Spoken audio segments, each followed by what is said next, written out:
Posterity will not accept our failures or take them kindly.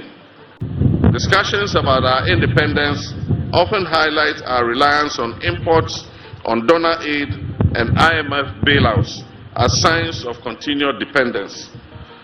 This reminder is repeated so often that while undeniably real, it risks becoming a cliché. Yet the entire efficacy of this reminder lies not in just repeating it, but in our willingness to take decisive action. Actions that will break the chain of dependency. This is a defining moment. But policies alone, no matter how well couched and no matter how well intentioned, will not change our reality. Action will change that reality. Ghana is 68 years today. So today is Ghana's birth date. Independence Day. And here is the full speech of President John Dramani Mahama at this year's Independence Day celebration. Let's enjoy it together. And don't forget to like and subscribe to the channel. Thank you. Your Excellencies, distinguished guests, ladies and gentlemen, may I at this juncture respectfully invite the President of the Republic of Ghana and Commander-in-Chief of the Ghana Armed Forces, His Excellency John Dramani Mahama, to deliver the 68th Independence Anniversary Address. Thank you. Kindly be seated. Thank you. Your Excellency, the Vice President of the Republic of Ghana, Professor Jane Nana Opoku-Agyeman, the Right Honorable Speaker of Parliament, Your Ladyship, the Chief Justice, Your Excellency, Chairman of the Council of State and members of the Council of State, Your Excellency, President John Agyekum Kufuor, former President of the Republic of Ghana, Your Excellency, President Nana Addo Dankwa Akufo-Addo, former President of the Republic of Ghana, and our special guest, Your Excellency, President Jakaya Kikwete, former President of the United Republic of Tanzania, Ministers of State, Honorable Members of Parliament, Nime, Name, our traditional rulers, religious leaders, our service chiefs, our troops, school children, distinguished guests, ladies and gentlemen, friends of the media, and good people of Ghana. I wish you all a happy Independence Anniversary. 10 years ago, during the 58th Independence Anniversary, we implemented reforms to the annual Independence Day Parade. This reform eased the burden of thousands of school children who march, sparing them from hours of standing in the scorching sun. They formed up on the parade ground only when it was time for their march past and presidential acknowledgement. A few years ago, the previous administration also implemented reforms, deciding to rotate the hosting of Independence Day celebrations among the regions of our country. This initiative was intended to bring the celebration closer to all our people. Unfortunately, this year we are constrained not only to interrupt the celebrations rotation amongst the regions, but also to hold it on a scaled-down version here at the forecourt of the presidency instead of the traditional Black Star Square. This is necessary considering the economic crisis our nation is currently experiencing. Large-scale celebrations often come with significant logistical, security, and infrastructure costs, which strain the national budget. By reducing the scale of the event, we wish to demonstrate a commitment to fiscal responsibility and the efficient use of our limited resources. Fiscal prudence has become imperative for navigating the severe economic crisis that has recently confronted our country. The state spent 15 million Ghana cedis on last year's celebration in Koforidua and spent 13.7 million cedis on the previous year's celebration in Ho in the Volta region. This year, we received estimates of at least 20 million Ghana cedis for holding the event at the Independence Square on the same scale as the previous years.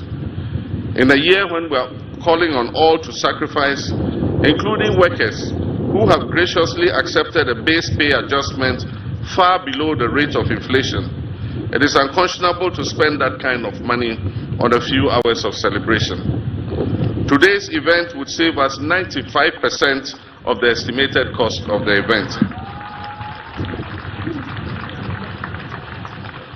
Nonetheless, this scaled-down celebration does not diminish the importance and significance of this occasion in any way. Ghana's independence is the single most important event in our history, as it sets out us on the path of nationhood. It is even more significant because it lit the flame of independence in sub-Saharan Africa by inspiring other countries yoked to colonial exploitation to seek independence and self-determination. This day must therefore always be commemorated, but when reality calls for a different approach, we must heed it and act accordingly. Moreover, hosting the celebration here at the Presidency preserves the symbolic essence of Independence Day while demystifying the seat of government. Fellow compatriots, Independence Day celebrations serve as an opportunity for us to remember our nation's struggle for freedom and to honor the sacrifices of our forebears who led that struggle for self-rule. It reinforces our national identity, our unity and patriotism, while offering a moment for reflection on our progress and the challenges ahead. It presents an opportunity for us to recount our history, picking the lessons it teaches, and thereby forging a new path for progress and development. Osajifo Dr. Kwame Nkrumah, the founder of our nation, envisioned an industrialized, self-reliant Ghana, whose citizens have the highest standard of economic life and the greatest sense of self-esteem rooted in patriotism and Pan-African unity. But on February 24, 1966, a joint military and police coup d'etat shattered that dream, plunging Ghana into decades of instability and military takeovers. The verdict of history is now loud and clear. Declassified documents from the United States archives reveal that this was a coup inspired and engineered by the CIA. This remains the most regrettable and darkest moment in our nation's history. That moment sparked a series of historical events that have set us back and significantly delayed our attainment of the objectives of nationhood. We have had moments of triumph and moments of anguish. We have now blossomed into a fully fledged democracy with a healthy culture of peaceful power transfers. We must, however, remind ourselves that democratic participation transcends just the act of voting. It is fundamentally about accountability and the security needed to demand it. It is about safeguarding the people's freedoms and rights and fulfilling the promises of socio-economic prosperity enshrined in our founding document. Our history is complex, marked by struggle, resilience, and renewal. But through it all, one truth stands firm. The unbreakable will of the Ghanaian people has ensured that no matter the twists and turns, our democratic spirit endures and our destiny remains in our own hands. While we reflect on our journey, we must also review our standing today.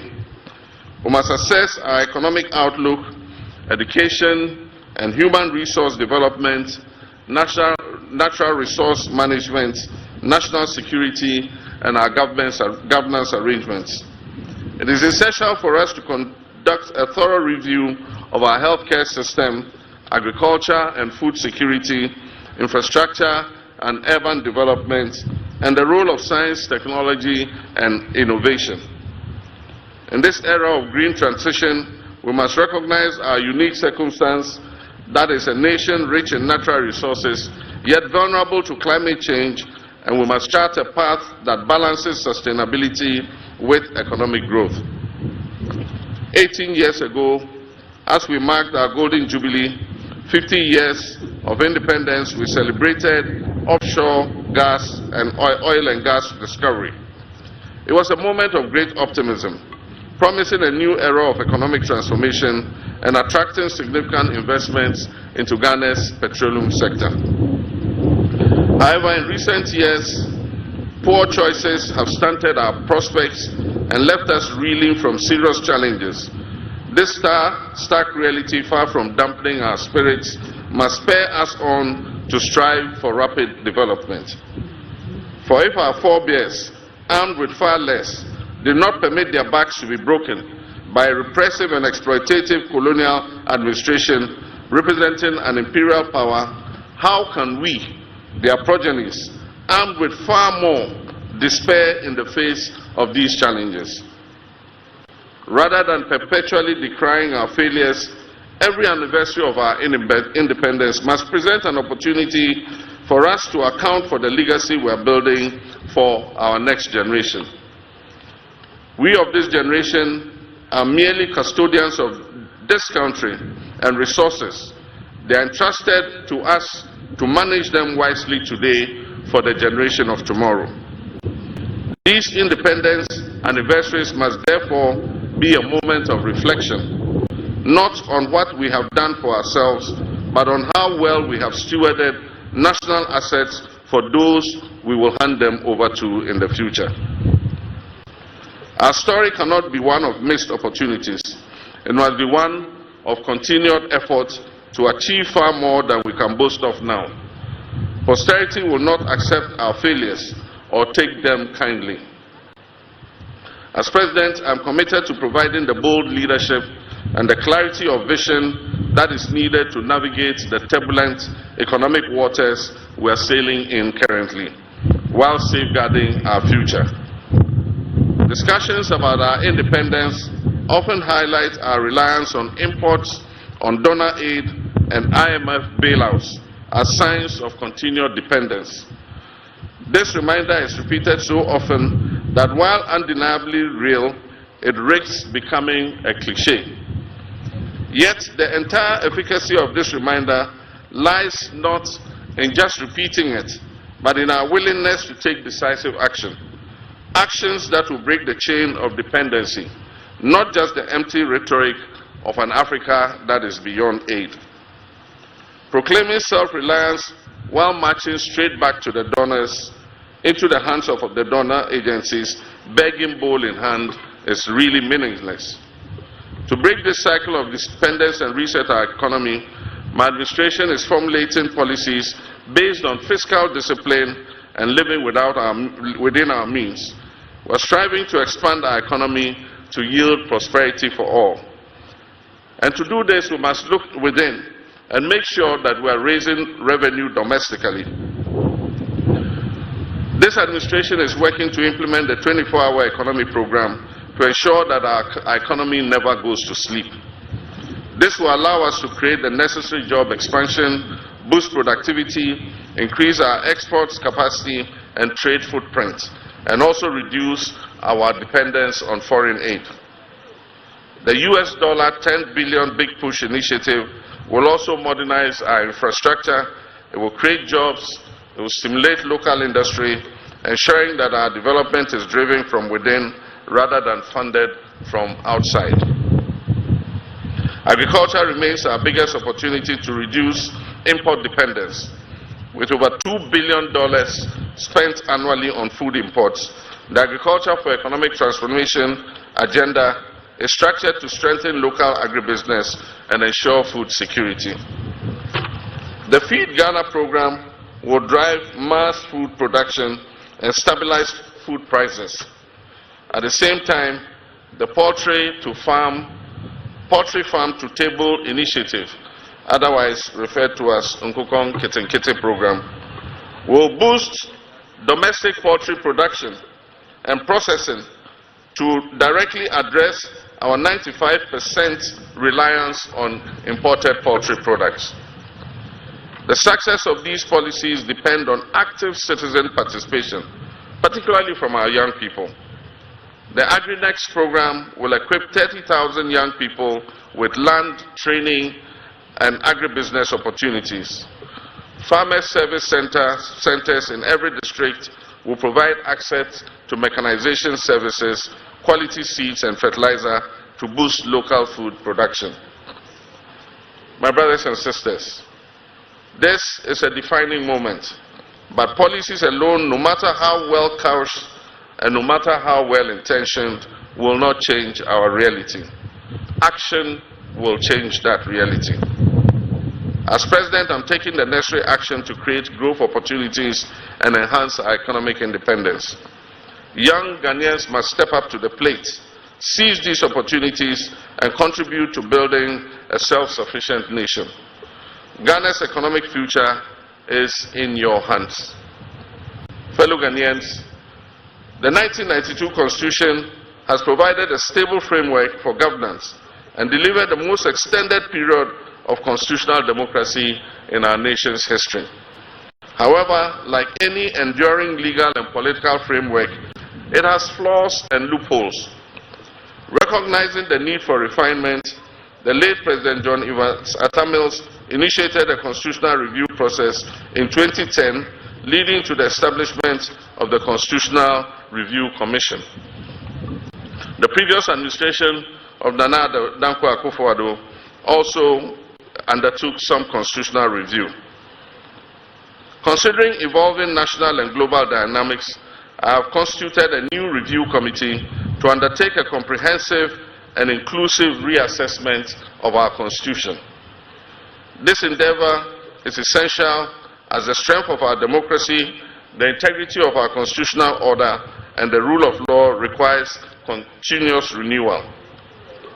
We must not allow weaknesses in our governance framework to fester until they threaten national stability. Instead, we must take proactive steps to reinforce the very foundation of our democracy. I therefore urge all Ghanaians to participate in this process by submitting their recommendations and memoranda to the committee. This is an opportunity to ensure that our constitutional framework truly reflects the collective aspirations of the Ghanaian people and serves as a robust instrument for national progress.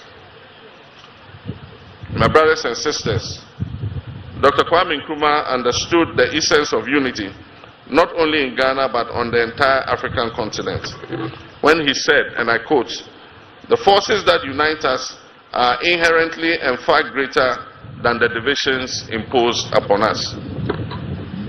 In the spirit of unity and brotherhood that this independence represents, I wish to speak directly to you, my brothers and sisters, in Boko and everywhere in our land where conflict is raging.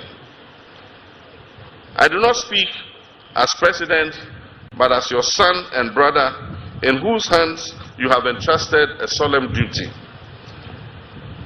The people of Boko and other areas, it is time for lasting peace to prevail.